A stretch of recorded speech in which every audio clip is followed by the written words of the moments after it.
Oh my Lord, my sins are like the highest mountain. My good deed. Dan tuan-tuan, saya sentuh sedikit tentang menggunakan harta pada jalan Allah ni. Dan ini penting, terutama tuan-tuan tahu dalam isu-isu yang akhir ini. Saya semalam pergi berjumpa dengan seorang yang dikatakan termasuk yang program yang nak dimurtadkan itu.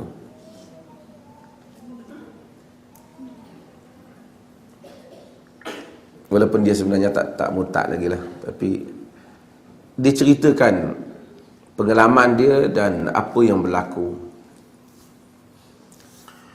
Dia satu orang ibu tunggal. Suami dia tinggal dia. Kemudian datang ke L ni dalam keadaan susah. Tak ada rumah nak duduk. Ada anak 3 sama dengan dia. Dia pergi minta merata tempat kebajikan masyarakat. Dia pergi kepada zakat. Zakat tak bagi. Dia minta pertolongan, merayu ke zakat. Zakat kata tak ada, peruntukan dah habis pada hujung tahun.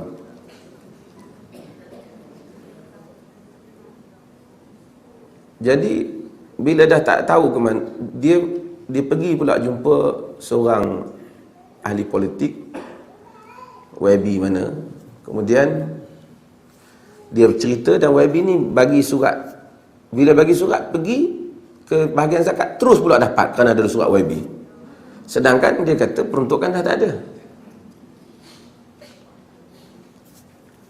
Kemudian dia hidup dalam keadaan susah, sehingga dia berjumpa seseorang yang memperkenalkan dia kepada pihak yang ada hubung kait dengan gereja, yang boleh menolong kesusahan dia. Memang dia orang nak tolong. Dan mereka ni tolong dengan sungguh-sungguh lah. Tolong bayar sewa rumah dia, tolong bagi hantar makan, ziarah dia, dan buat sebaik-baiknya hubungan. Sehingga timbul perasaan dia sayang kepada mereka.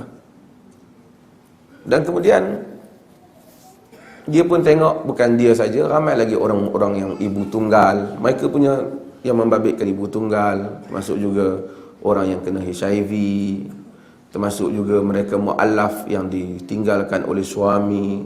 Mereka ni tolong, bantu orang yang susah. Hasil daripada bantu ni memanglah ada orang yang akhirnya terpengaruh lah dengan ajaran Kristian ini, kerana manusia terpengaruh dengan akhlak. Pergi kepada mereka yang mengaku Islam ni, yang ada bilion, tak ada peruntukan. Dan saya sebut ini satu perkara, dan ada beberapa benda yang sensitif yang diceritakan tentang membabitkan akhlak dalam urusan zakat ni. Kadang-kadang tak datang, tapi bila tahu kata ada orang nak cek, suruh bagi tahu lah, kata kami datang. Dan kemudian macam pertukaran, nak bagi sesuatu kena dapat yang lain. Artinya urusan yang tak betul dalam pengurusan ini. Tuan-tuan bayangkan, Allah Ta'ala buat peruntukan, antaranya peruntukan mu'allaf. Mu'allaf termasuklah mereka yang baru masuk Islam. Kalau baru tu mu'allaf lah, sampai 10 tahun mu'allaf apa lagi. Mereka yang kalau kita beri, dia akan suka dengan Islam. Dia kategori mu'allaf. Ini masalah kesempitan school of thought dalam negara ni, yang mana ada pihak yang cuba mendominankan diri mereka, sehingga enggan memberi ruang kepada penafsiran nas agama yang lebih luas. Sedangkan walaupun penafsiran yang mereka pakai itulah penafsiran yang minoriti.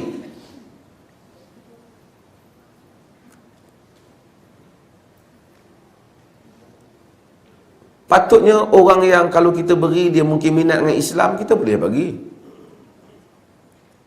Kalau kita beri kepada dia mungkin Dia yang hatta para fuqaha memasukkan mereka yang bermusuh dengan Islam, jika diberi tak bermusuh, juga boleh diberi zakat. Bayangkan kalau kita himpun duit zakat dalam negara ini 1 bilion lebih. 1 bilion itu bukan setahun, bukan maksudnya sekali, setiap tahun. Kalau satu negeri ada 10,000 keluarga fakir 10,000. Kalau kita hanya ambil negeri itu dapat 400 juta, ambil 100 juta, satu keluarga boleh dapat 10,000.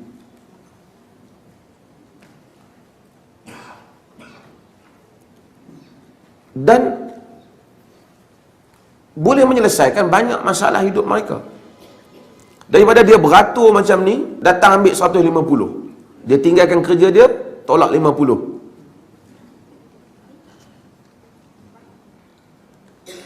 Kalau betul-betul zakat ini berfungsi, whatever dia orang nak kata, tapi kalau zakat ini berfungsi, bukan sahaja orang Islam selamat, orang bukan Islam akan minat dengan Islam. Sebuah negara yang majoriti orang Islam, yang ada zakat, ada macam-macam lagi peruntukan, tiba-tiba masyarakat Islam dia yang pergi minta sedekah kat orang lain yang minoriti. Saya tak dapat bayangkan betapa besarnya dosa manusia yang menyebabkan hak fuqara ini tak sampai. Patutnya orang lain minta dengan kita. Kita beri, bukan gereja yang bagi, kita bagi. Sekarang mereka yang beri. Dan of course, bila dia pergi ke gereja, tentulah padri menyanyi lagu gereja, takkan padri nak menyanyi lagu Raihan.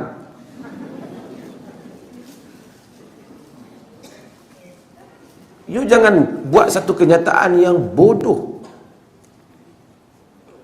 Orang pergi ke masjid, tentulah orang cerita tentang agama Islam. You masuk ke gereja, dia nak cerita apa? Takkan dia nak cerita tentang sirah Nabi pula, sirah Nabi Muhammad pula. Dia cerita tentang agama dia. Dengan kita cuba menutup kelemahan diri kita, kita bangkitkan isu kristenisasi. Betul lah, memang ada, saya tak nafikan. Tapi supaya orang terlupa hakikat mengapa mereka itu pergi ke gereja. Mengapa mereka pergi ke gereja?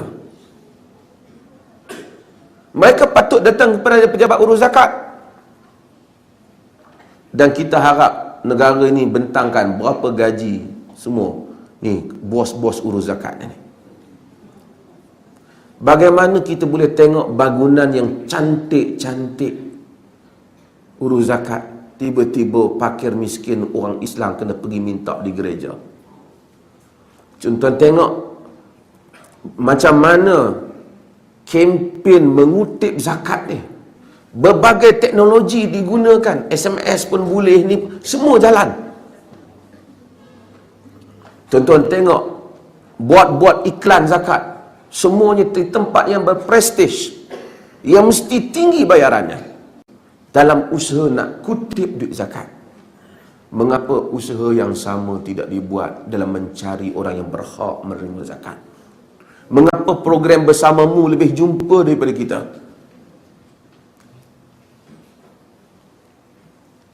Dan kita beri zakat tak sama macam Kristian bagi.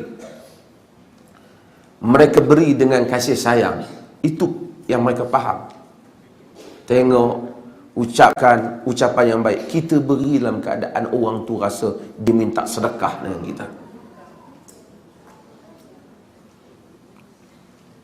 Kemudian kita bagi tahu ini agama yang benar, itu agama yang salah. Islam lah way of life yang membentuk hidup yang baik. Awak buat contoh yang tak baik. Semasa 3 tahun lepas, masa saya jadi mufti, saya kata isu ni. Masa tu orang kata biar seorang dia. Tapi hari ini Alhamdulillah, bila berlaku ni semua orang cakap benda yang sama. Mana pergi institusi zakat? Oh, kita tak cukup, tahu tak? Macam mana you cakap tak cukup, you punya belanja mewah, bangunan yang hebat, kereta yang hebat, gaji CEO yang tinggi.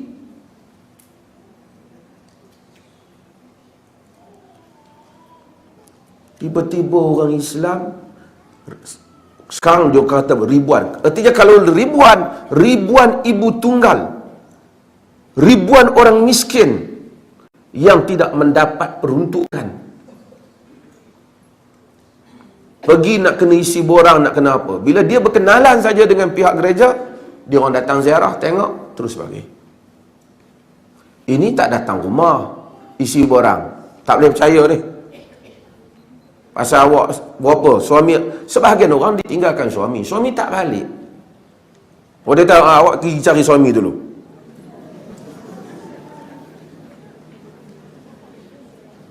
Ni peruntukan tak ada untuk orang macam awak. Kita tak pergi. Kita duduk. Tapi kalau kita dengar orang nak bagi 1 juta zakat, semua pergi pakai kod, ambil. Masuk dalam paper. 1 juta dibayar. Orang besar sendiri akan turun. Duit itu bukan duit awak. Duit itu duit fakir miskin. Tuan-tuan bayangkan, ini suatu isu yang bukan kecil. Kalau 1 tahun 1 bilion, kalau kita ambil sejak tahun 80 ataupun sebelum daripada itu, sudah berapa puluh bilion duit ni tidak digunakan dengan kadar yang patut untuk menyelamatkan orang Islam. Kalau betul zakat digunakan, bagi kat dia 200 buat apa?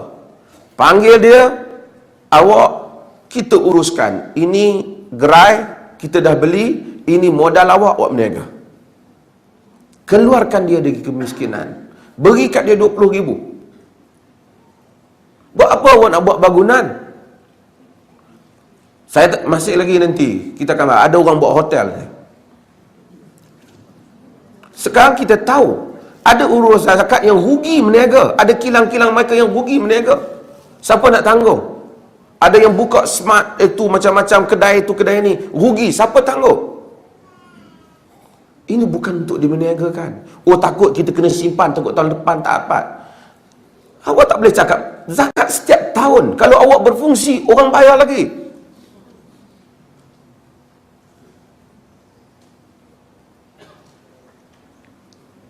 Kita kena bising hal ni.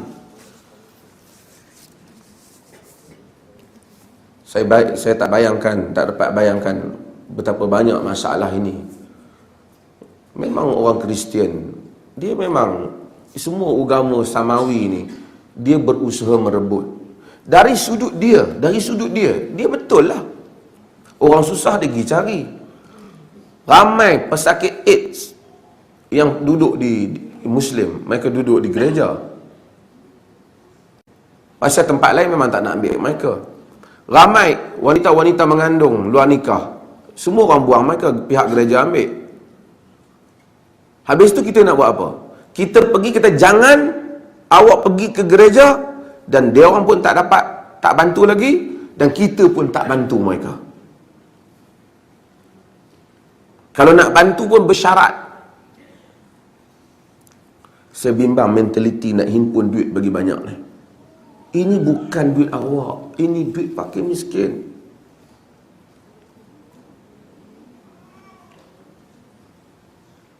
Sekarang ni Alhamdulillah, Menteri pun bising, ramai orang bising ke mana zakat pergi. Dan kita nak tengok sejauh mana kita, sepatutnya zakat ni dibentangkan. Dia bentang umum 10 juta untuk fakir miskin. Kita nak tahu apa program yang awak buat untuk dia. Jangan buat program panggil fakir miskin datang macam ni, seorang akan dapat 200. Tapi program tu, catering dia pun lebih pada hak dia orang dapat. Semua pegawai datang makan sekali. Duitnya duit zakat.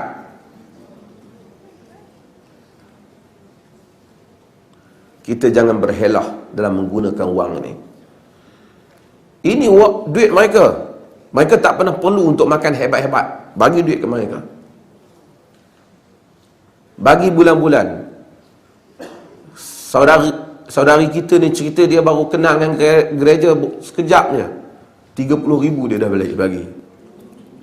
Maksudnya dia tengok susah, pihak zakat suruh awak sewa rumah. Kawan ni hamba Allah Ta'ala ni sewa rumah 7 bulan mereka tak bayar. Dia tak ada rumah, dia kata awak sewa. Dah merayu. Dia dapat bantuan pun setelah isu dia keluar dalam surat khabar kata dia murtad. Baru zakat datang bantu. Lepas tu dia timbul dia nak buat pusat budak-budak. Kemudian dia kata nak kena ada rumah dia sewa. Dia orang pilih untuk sewa. Dia suruh pilih yang besar. Dia pun pilih yang besar. Bulan-bulan dia orang tak bayar. Gereja yang datang selamat dan bayar untuk dia. Dia sakit, anak dia tak ada makan. Gereja yang datang bagi. Tanpa gereja tu kata apa-apa. Tapi of course lah tabiat manusia. Bila banyak orang tolong, dia rasa termakan budi. Bila orang jemput pergi ke gereja, mereka pergi. Kita bukan kata ni, orang bukan Islam nak masuk masjid pun tak boleh. Kau nak dengar sepatah dua penerangan agama.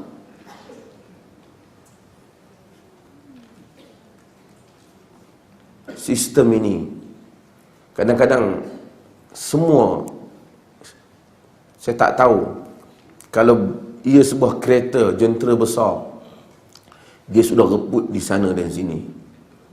Sama ada kereta ni kita perbaik tu, kita tukar semua dengan kereta baru.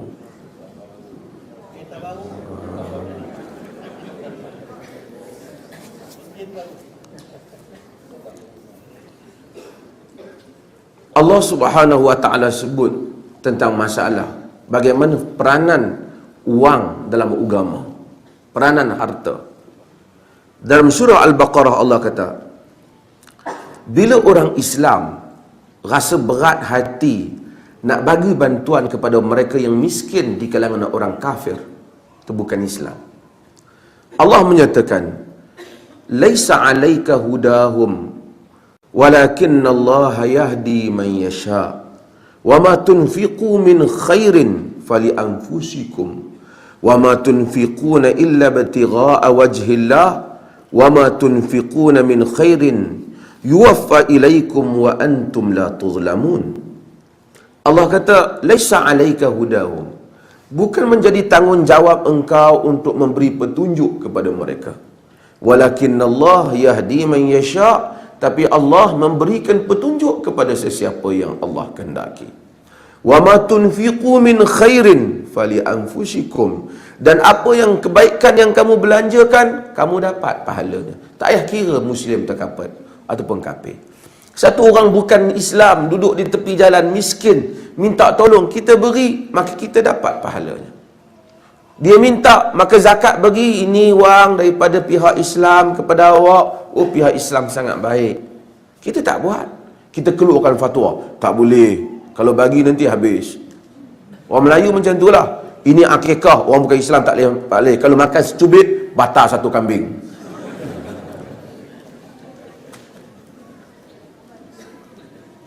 Kalau makan sepotong daging, batal seekor lembu, korban. Dia bagi satu negeri, tak batal.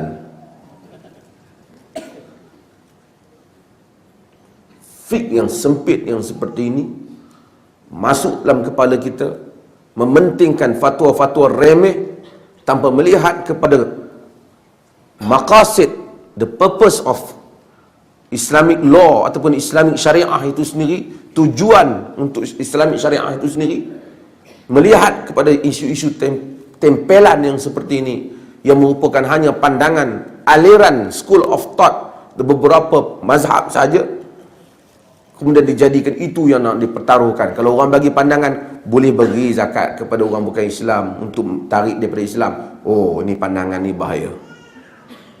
Bukan bahaya apa, bahaya untuk dia lah. Teroris.